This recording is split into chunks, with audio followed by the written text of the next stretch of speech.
Welcome to the Books of Titans podcast, where I seek truth in the world's best books. I'm your host, Eric Rostad, coming to you from the beautiful Books of Titans studio in Franklin, Tennessee. My goal is to read 52 books per year and share what I'm learning. I'll talk a bit about each book, tie ideas together from a variety of genres, and share the one thing I always hope to remember from each book. Today I'm going to cover Where You Go, Life Lessons from My Father by Charlotte Pence. This is book 38 of 52 for my 2020 reading list. This episode is part of a special series I'm doing where I'm reading a book by or about each of the four main candidates for president and vice president. I then cover each candidate on the podcast, and I have done so in this order. October 9th, I covered Kamala Harris. October 16th, Donald Trump. October 23rd, Joe Biden. And today, October 30th, Mike Pence. The election is on Tuesday, November 3rd. I'm going to make as much of an effort as possible to not use any outside information. I'm presenting what I learned from this book, not from news or from family and friends or other sources. This episode will follow a very similar structure to the first three episodes where I covered Kamala Harris, Donald Trump, and Joe Biden. My goal is to present the content in such a way as you cannot tell who I favor. However, this episode is going to be a little different than the other three. There are two main reasons for this. First, Mike Pence does not have a book. He has not written a book. And this is actually a book by his daughter, Charlotte Pence, but it contains a lot of information about him. It's not the same type of book as the others because of that. The second reason is I also want to cover a third-party candidate in this episode. So I'm going to cover the Libertarian candidate, Dr. Jo Jorgensen.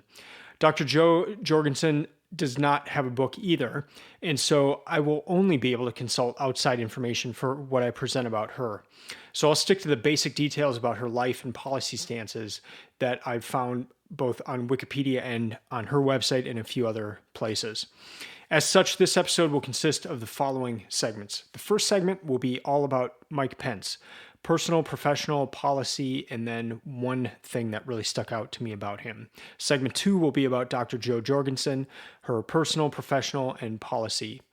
Segment 3, I'll do a recap of this whole series where I just mention things I learned, kind of overall ideas, and then also a few things about each of the candidates. And then segment 4, I'm gonna recap the one thing that I highlighted about each of the candidates in the different episodes.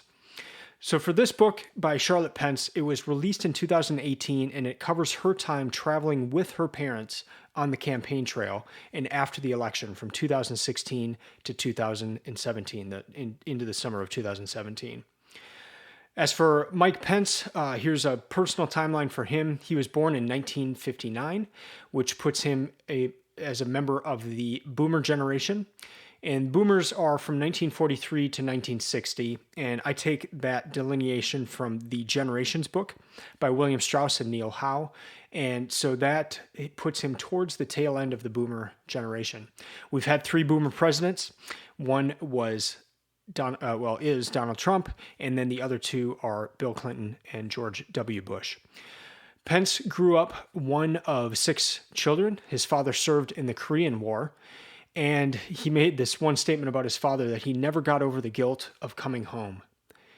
It's a pretty powerful statement about his father. So just the rough time in the war, saw a lot of things his father did, and just had this tremendous guilt for the rest of his life that he got to come home and many of his friends did not. Mike Pence never served, and he names that as one of his biggest regrets in life. Since Mike Pence was a small child, he wanted to serve as a congressman in Washington, D.C. He was a history major as an undergraduate, and he has 3 children. Michael, his son, is a U.S. Marine. Charlotte, his daughter, who is the author of this book, is an artist and a writer. And then his other daughter, Audrey, is a world traveler and a lawyer. Mike Pence says he is a Christian, a conservative, and a Republican in that order. In one kind of interesting statement, he said he started out as a Democrat, and here is the quote from Charlotte in this book. President Reagan is a personal hero of his. He was the reason Dad even became a Republican, having been a youth coordinator for local Democrats in Bartholomew County, Indiana, as a young man, end quote. just found that interesting because it was a connection with Trump when I covered him. Donald Trump also mentioned that he had been a Democrat and became a Republican, and so had Mike Pence. Mike Pence also made a statement where he said, "I'd rather lose an election than lose my family," and that is a sentiment that shows throughout this book. Mike Pence he's just a strong believer in family first, putting the right things first, and so that statement kind of sums up a lot about his life. I'd rather lose an election than lose my family. As for his professional timeline, he started out as a lawyer, so just kind of a funny connection with two of the other candidates, Kamala Harris and Joe Biden, were also started out as lawyers. From being a lawyer, Mike Pence went to be a talk radio host. He hosted the Mike Pence Show, and Mike says he has a special place in his heart for media. In 2000, he became congressman for the state of Indiana. In 2012, governor of Indiana. And then in 2016, Trump announced him as his VP pick and announced that over Twitter. As for policy, there wasn't a whole lot of policy discussed in this book in terms of what Mike Pence believes for policy issues. But I want to read a couple things and how policy came out in the book was more in the sense of life lessons. So there's even at the beginning kind of life rules that Mike Pence passed on to his children. And I mean, they're good stuff like, call cashiers by the name on their name tag. See everyone. When you miss your chance to climb that Irish hill again, go back. Be honest in all things, especially in the small things. Learn from history, know your idols. Never be too busy for yard work and a nap on Sundays. Just kind of fun lessons, and his kids would always remember these. So here are a few things that stuck out to me in the book. One was when he talked about the most effective way to change the world. And this is a paragraph, again, written by his daughter. While it may be thought that the way in which they served others most is through their roles in public life, they have really been doing this their entire lives. And I'm going to take myself out of the quote here for a second. When Charlotte's saying they, she's mentioning, she's meaning both of her parents, so Mike and his wife. Back to the quote, no matter what profession they have found themselves in, I believed they had fostered growth and encouraged the people around them in any way they can. They have added substance to the world more in their individual interactions with people than they did with any grand sweeping titles. This is the most effective way to change the world, moment by moment, person by person. End quote. So just again, no matter what profession they have found themselves in, I believe they have fostered growth and encouraged the people around them in any way they can. And that kind of came out throughout the book as well. Mike Pence loves being around people. He loves talking to people. And for him, it's about the individual. It's not the grand sweeping things you do as a politician, but it's really the person-to-person level.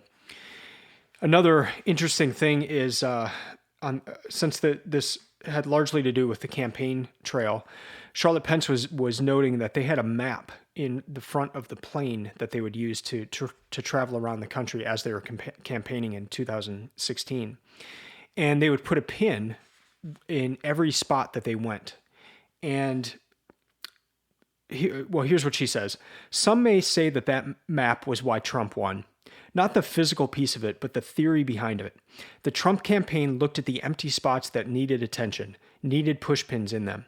They sent us to the places nobody was going, and we listened to the people who felt their opinions hadn't been heard in a long time. The people Donald Trump called the forgotten men and women of the forgotten places in America. End quote. And that was a neat thing as well. Charlotte went on to say that she was not surprised at all at the election results. She remembers watching the news the next day and just seeing the newscasters' faces in shock that Donald Trump had won. And she said, I was not surprised at all because I'd been traveling around with my father. I saw people's reactions and I saw how my father was around these people and listening to them and that sort of thing. So just really interesting to read that. So if we get into what I've done in the other episodes is also highlighted a few quotes that stuck out. So I'll highlight 3 different quotes from Charlotte, but about Mike Pence. So the first is about the Pence rule. And I'll just read this section here. After the election, there was a story about one of Mom and Dad's practices in their marriage that came to be known as the Pence rule. It was discussed a bit on the news for a few days. Dad and I were up watching together one night when I decided to call it a night and go to bed. But as I was heading up the stairs, I felt like there was something else I needed to say. I headed back and sat on the edge of the couch. Dad, I said, yeah, thank you. For what? For only having dinner with my mom my entire life. He smiled and I hugged him. I hope that moment showed him that that was all that mattered. His kid appreciated it. His daughter looked up to him and felt grateful for him not having dinner with other women.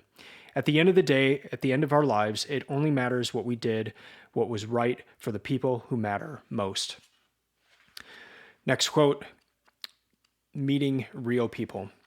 One story in particular stands out to me. We were on one of our many stops in Pennsylvania and had stopped at a restaurant to meet with voters and invest in the local economy. Dad went around to each of the tables, shaking hands and answering questions they had about policy, the candidate, and the country as a whole.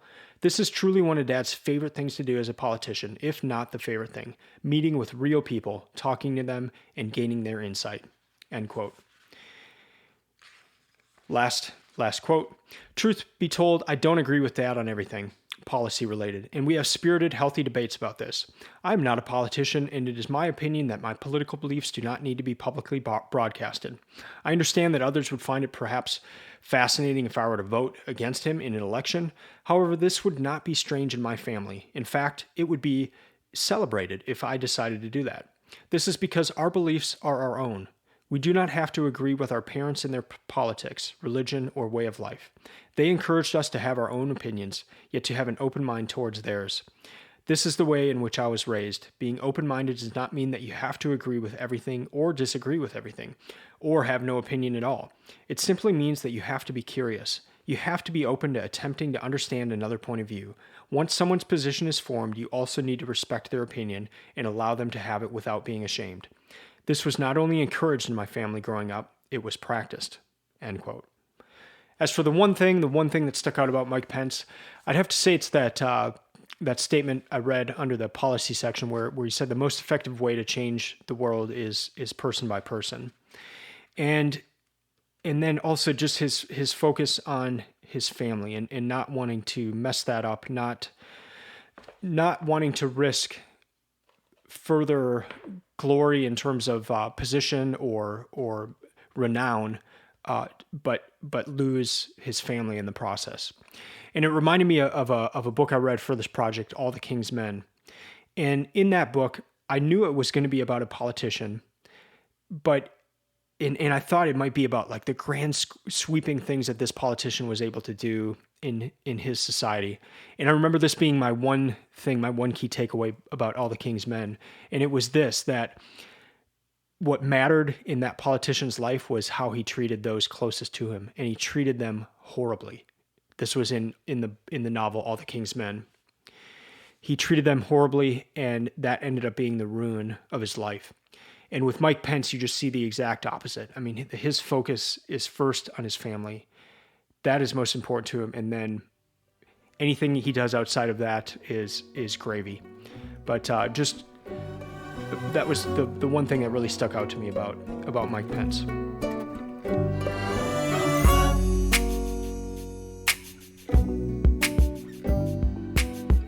Now into segment 2 and Dr. Joe Jorgensen. There are other people on the ballot. The options are not just Trump or Biden.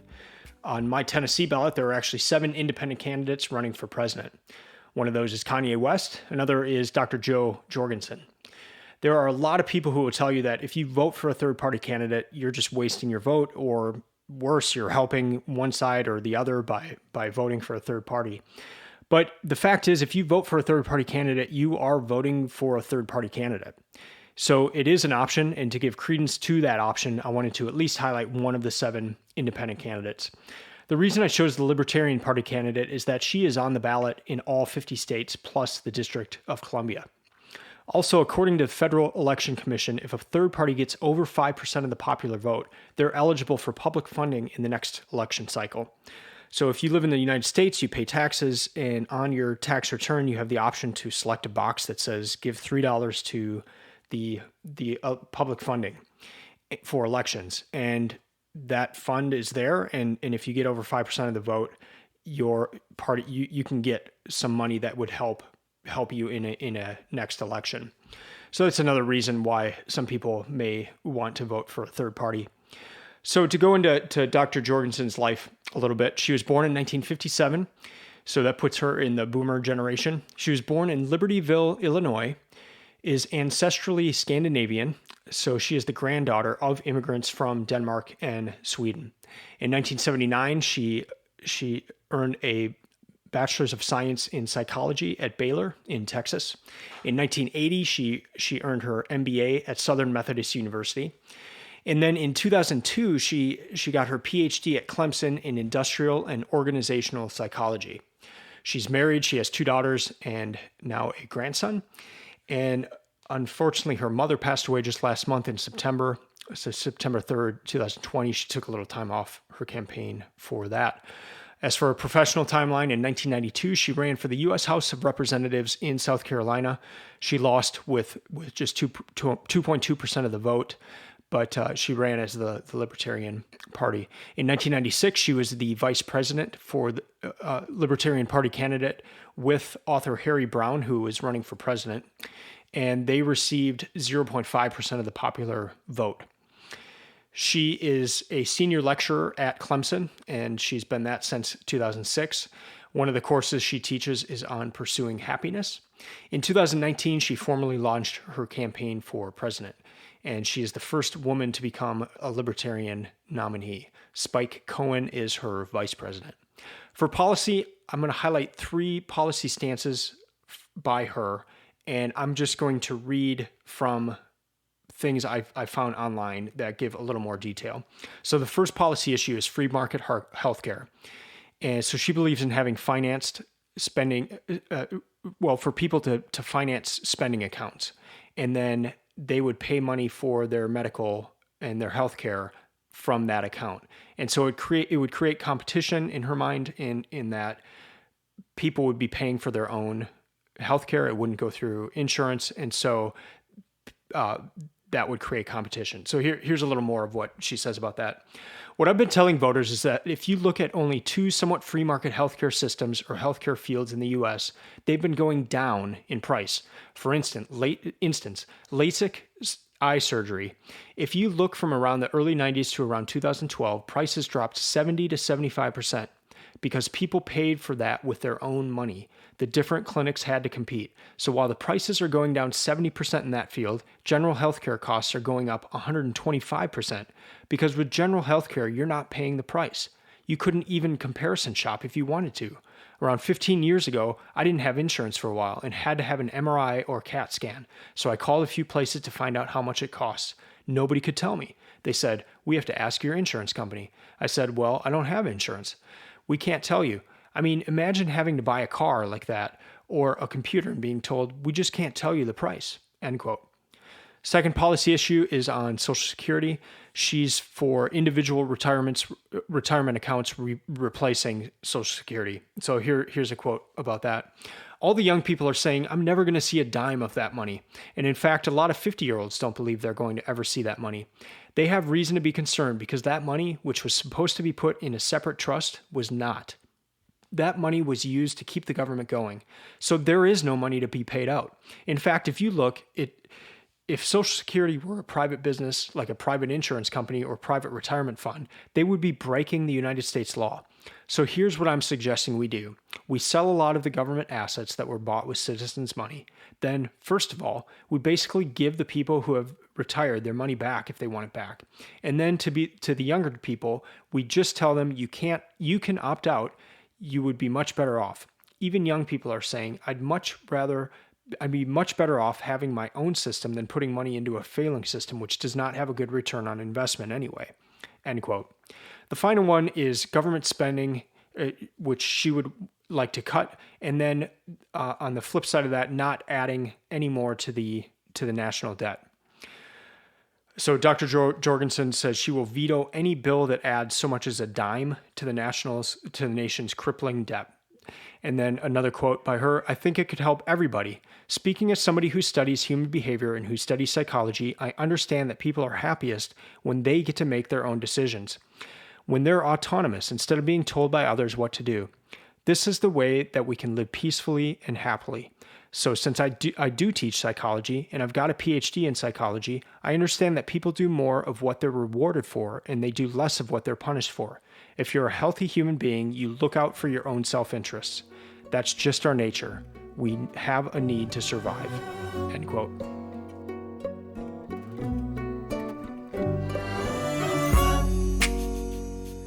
Now into segment 3, and I just thought I'd recap a little of what I learned about the candidates. First off, I wanted to highlight their ages and their generations. Kamala Harris was born in 1964. That puts her in Generation X, and she is 55 years old. Donald Trump, 1946 was when he was born. That puts him as a boomer, and he is 74 years old. Joe Biden, 1942, silent generation, 77 years old. Mike Pence, 1959, a boomer, 61 years old. And Dr. Joe Jorgensen, 1957, a boomer, 63 years old. These generational designations are debated, and in fact, many of these candidates are right on the borders of these generations. So as I mentioned before, I'm referring to the Generations book by William Strauss and Neil Howe, which I've covered on this podcast. It was one of those books that's a very important book. And the fascinating thing that I learned in that book is that we have never had a president from the silent generation.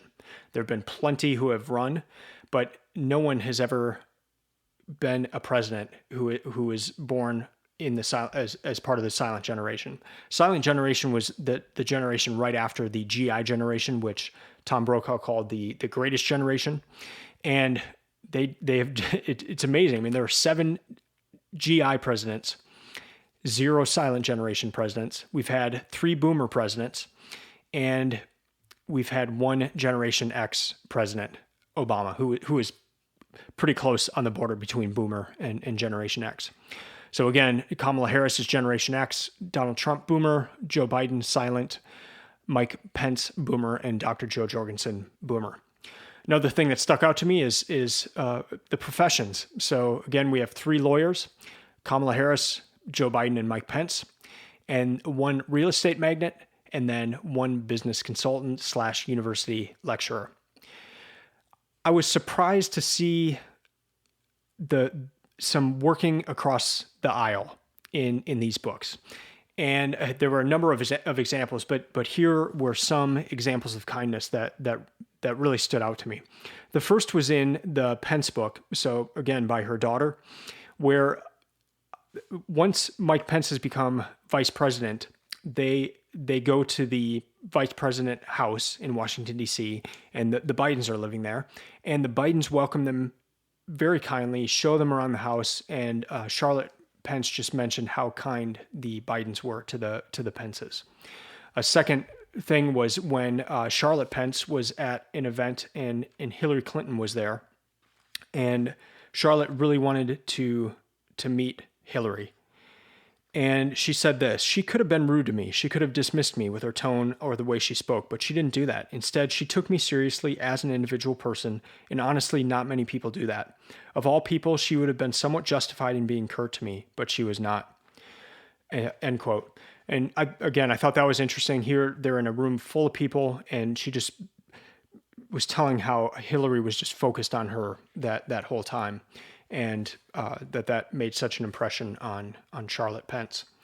And then in Biden's book, Biden would talk quite a bit about George W. Bush, and there were things he did not like about George W. Bush, but he also had a lot of kind things to say about him, and kind of dispelled this narrative of George W. Bush being stupid, and just would talk about the respect he had for him. And Biden did that to mentioned a lot of people in that sense in his book, where they're going across lines, and it stuck out, I guess, because that's just not happening a lot right now. And so I was struck by those examples in some of the books. Another observation, just that both Pence and Trump were Democrats, and then they switched to becoming Republicans. And I want to close out with just some overall thoughts for this project. Again, I read 52 books per year, and I about a month ago decided I wanted to read a book about each of the candidates. I am embarrassingly uninformed about the lives of each of these candidates. Doesn't matter whether they're Republican or Democrat, whether they're currently the president or vice president or they're running. I just don't know a lot about their lives. I know a lot of the sound bites, and they're the same sound bites you've heard, but I couldn't have told you that, well, like Kamala was raised at Berkeley and raised at Berkeley protests, that her parents were going to those protests, that Donald Trump made it a point to have dinner with his kids every night, or that Joe Biden had 2 surgeries for brain aneurysms, or that Mike Pence was a radio show host. These are just things I didn't know. And I realized that it's not the best way to learn about a candidate by reading their book. Their books are obviously going to be biased. Mike Pence didn't even have a book, so it was a book by his daughter. But it was at least a start. And I got to know a little bit about these people and their early lives and the path that they took to get to where they are. And I'm really glad I did it for that reason. And I'll probably start doing this from now on. So anytime there is a new election, I will read the book about the people I've not read a book about before. So it was a good experience. I'm glad I did it. And it just gave a little more context, and I guess allowed me to take a step back and not just view people through a prism of what other people are saying about them, but to really get to know their lives and have a more holistic view about them. So now on to the final segment, and the one thing. I always close up my podcasts with sharing the one thing I always hope to remember from the book. And what I want to do in this episode is cover the one thing that I highlighted about each of the candidates. So first, Kamala Harris. Thing that struck me the most about her was in 2014, she got a call from then U.S. Attorney General Eric Holder. And Eric Holder asked Kamala Harris, would you be interested in the job for U.S. Attorney General? She said, I will think about it and I'll get back to you. And she thought about it and decided not to take it because she was in the Attorney General role in California at the time. And she was in the middle of doing some things she wanted to see through to fruition. And I thought that said a lot about Kamala Harris, that she would turn down a job that she would have, that was like the pinnacle of what she could get to with, it's the top lawyer job in the country. And she turned it down because she wanted to see her work through in California. For Donald Trump, the thing that stuck out to me most was just the sheer number of deals and business that he has done in his life. In the back of the back of the book that I read by him, it lists his properties and things, and there's 2 columns, and it covers 2+ pages of just major, huge buildings that he owns. For Joe Biden, it was the amount of history that he's been involved in. I covered that in the episode, but just the people he's met, the world leaders, the major U.S. history events that he's been a part of. And then for Mike Pence, his comment that the most effective way to change the world is person by person, and just how he exhibits that in his event, the events that he does, he makes it a point to meet people individually and speak to them, and not just stand on the stage and speak to a crowd. So to recap, I hope you got to know the candidates a little bit more through this series of four episodes. Next week or the week after, I'll go back to covering non-political books. That's going to do it for this episode. Thank you for listening. I'd love to hear from you. You can email me at eric@booksoftitans.com. Let me know what you thought of this episode or other ones. If you'd like to support the podcast, you can do so at booksoftitans.com/support. You can also follow Books of Titans on Instagram or Twitter at Books of Titans. The website is stock full of resources to help you find books and create your own reading list. I'll be back next week or the week after discussing another book from my 2020 reading list. Until then, keep reading, keep learning, and keep listening. I'm out.